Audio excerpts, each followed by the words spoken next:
Hey, what's going on? Nefarious Wes here, bringing you another episode of Versus. Today we're going to be covering a game that I actually played the Japanese version before the American version as a kid on the Sega Genesis. That game is DJ Boy, which is a strange beat-em-up, really Japanese in aesthetics and its just overall theme. But you know how it was with beat-em-ups in the late 80s. They were all the rage, so companies were trying different gimmicks. And this one is actually on roller skates, so it's a lot different. But this is the version that I grew up with. I had a friend in middle school that would get import Genesis games all the time, and I would as well, but he was spoiled. His parents bought him games all the time, so he got games a lot more often than I did. But DJ Boy was one that he got as a Japanese import. I played it a lot at his house, and it wasn't until years later that I picked up the American version for just a couple bucks from the local video store that was trying to get rid of all their Sega Genesis stuff in the height of the PlayStation days.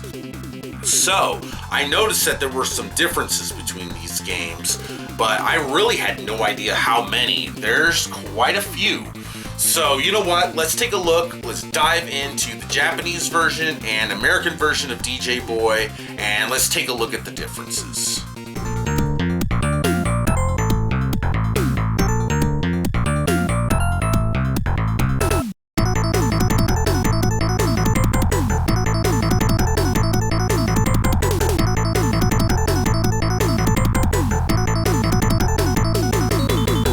Coming across beat-em-up arcade cabinets in bowling alleys, laundromats, or the local corner store back in 1989 was unfortunately as common as coming across denim jackets, fanny packs, and the mullet. The style, that is. Nothing unfortunate whatsoever about the deluge of brawlers that saturated the coin-op market in the late 80s. In fact, it was a golden age that pumped out some of the best and unique quarter munchers that, without question, kept patrons glued to their screens. One of the lesser-known brawlers out there took a really off-the-wall approach by combining the thug-infested streets with a budding hip-hop scene, which was still in its infancy within the United States, all on roller skates. In DJ Boy, players assume the role of Donald J. Boy, a skate fighter who enters the roller games, a fight race where skaters must punch and kick their way across the finish line. It wasn't long before Kaneko ported the game over to the Mega Drive in Japan, and then to the States on the Genesis shortly thereafter. Several changes were made during the arcade-to-home conversion, such as the addition of a damsel in distress to rescue. But the core elements remained intact, brawling on roller skates. Despite the numerous differences between the home and arcade ports, the regional differences between the Mega Drive and Genesis versions are what we're going to focus on today, and there are quite a few of them. From the get-go, both games share the exact same title screen other than a bit of text at the bottom. The option menu is unchanged, but pressing start on both versions yields very different results. The American version of DJ Boy begins immediately in the rough streets of New York, where the fisticuffs commence. The Japanese Mega Drive version begins with a cutscene detailing the events of DJ's girlfriend being absconded by the Dark Knights. The anime-like visuals are fantastic, and paints a colorful prologue in which the narrative is set. What motivates a hero more than when his honeypot is taken away, right?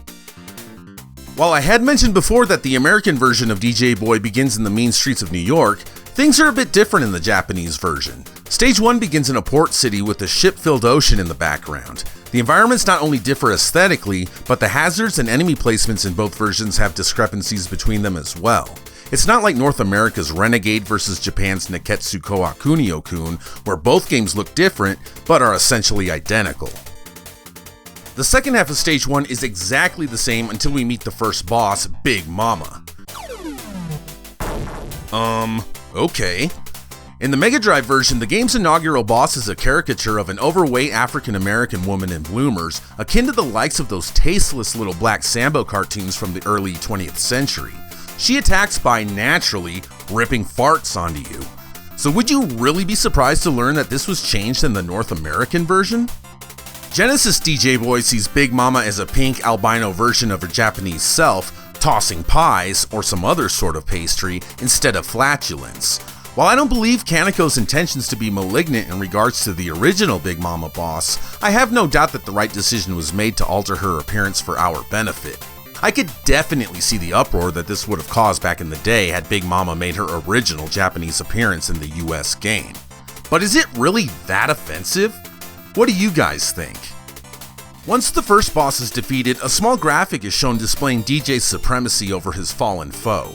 The skin tone is a bit different on a fallen Big Mama in both versions, and DJ is thinking Rakusho in the Japanese version, which translates to easy win, while the American version has DJ exclaiming easy. We then find ourselves inside of the shop that is visited in between stages. The coins dropped by baddies throughout DJ Boy are then exchanged for invaluable wares, including a hamburger which completely replenishes your health, a kitty who grants an extra life, and ice cream which awards you with 2 additional units of health. Of course, the ice cream is completely absent from the US version of the game simply because it's unnecessary. Wait, say what? Yeah, why would you need to purchase an item to gain more health units when the game gives them to you automatically for just completing the stage? That's right, once you finish stage 1, you automatically have an additional 2 units of health to begin the next stage with. The same thing happens when stages 2 and 3 are completed as well, maxing out DJ's life meter. Seeing as this game gives you only 1 life and no continues, you definitely can use all the help you can get. But really? This may be a bit too much of a crutch to lean on. Once stage 2 kicks in, we are greeted with some glaring differences straight out of the gate. The stage aesthetic is the same in both versions, but the North American one has DJ illuminated by a single spotlight, obstructing his surroundings in total blackness. The stage layout is the same, save for some obstructions such as cones, which are located in different areas of each respective version. The graffiti on the subway cars also differ in both. There's also a bit more shading on the walls in Japan. The lights go in and out in the American version, and the brick walls are red versus a beige in the Japanese one. The Genesis version then shoots bowling balls across the floor as additional obstacles to avoid, while the Mega Drive game spares us from that nonsense. The level ends against a nerdy Chippendales dancer in both, although the North American's boss battle is accompanied by raining bowling balls. Youch! The end graphic has DJ thinking how strange this boss battle had been in the US version, and he's not wrong. While in Japan, DJ is thinking the same thing. Stage 3 begins, once again, with a slew of differences right from the start. The stage is casino-based in both versions, but the North American DJ Boy has much more color and detail in the backgrounds versus its Japanese counterpart. Neon lights illuminate the entire roadway in the Genesis version, evidenced by the yellow hue reflecting off of the street. The screen auto-strolls at a rapid pace, tossing a multitude of thugs your way, while the Mega Drive version allows you to stroll through at your own leisurely pace, which gives the game the perfect excuse to toss barrels at you. The American version scatters coins to collect, all the while zipping past deadly obstacles, and just offers more throughout the stage overall. The level concludes with the same boss battle in both, before the mini-clowns cry for help in their respective languages. Stage 4 is nearly identical in both versions except for a few minor differences. Some of the hazards take on a mind of their own in the American version, such as these moving road cones. The boss is a DJ Boy imposter dressed in blue. Show that punk-ass phony doppelganger who the real Donald J. Boy is.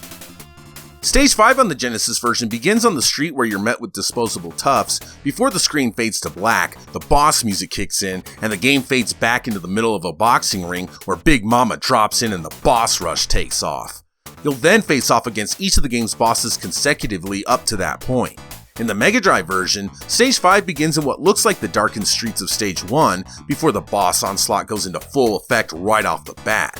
The boss rush ends against the leader of the Dark Knights, Heavy Met Tony. DJ then demands to know where his beloved Maria is. The final stage concludes with the boss fight in the form of Big Mama in a karate gi. The only difference here is her skin tone, which is much darker in the Japanese game. After taking her out, the ending in both games are the same except for one glaring omission in the English version. The cutscene graphics! What the hell? Seriously, why were the visuals removed from the American DJ Boy? In the Mega Drive version, DJ embraces Maria while a collage of the nefarious baddies encountered throughout the adventure scroll by in the background. I really see no reason to remove this, or the opening cutscene for that matter, from the game. This just seems inexcusable.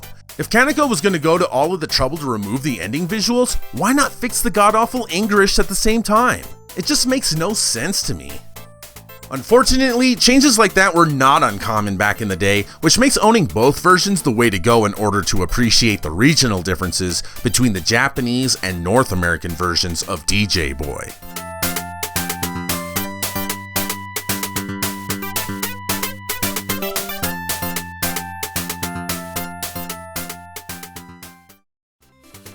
So, damn, there's a lot of differences between these two games. On one hand, the Japanese version has all of the cutscenes intact at the beginning and at the end, and aesthetically is very pleasing to the eye. And for whatever reason, the American version removed all the cutscenes. But on the other hand, the American version has a bit more added content to the stages. Some of the levels are a bit longer, flashier graphics, flashier backgrounds, and there's just a little more to the actual gameplay of the American version versus the Japanese one. So I don't know why the stages were a bit more watered down in this version, but then the cutscenes were removed from the American. It makes no sense to me. So you get some good with the Japanese and you get some bad, and the same with the American version. So, I mean, it's hard to say which one is better. It's best to be in the position that I'm in and own both copies. But anyway, thanks for checking out the differences between DJ Boy Mega Drive version and the Genesis version. It was a lot of fun comparing these. My next comparison video is one that I think you guys will really enjoy. I'm really looking forward to it. So keep your eyes peeled for that one. But until next time, I will catch all of you guys later.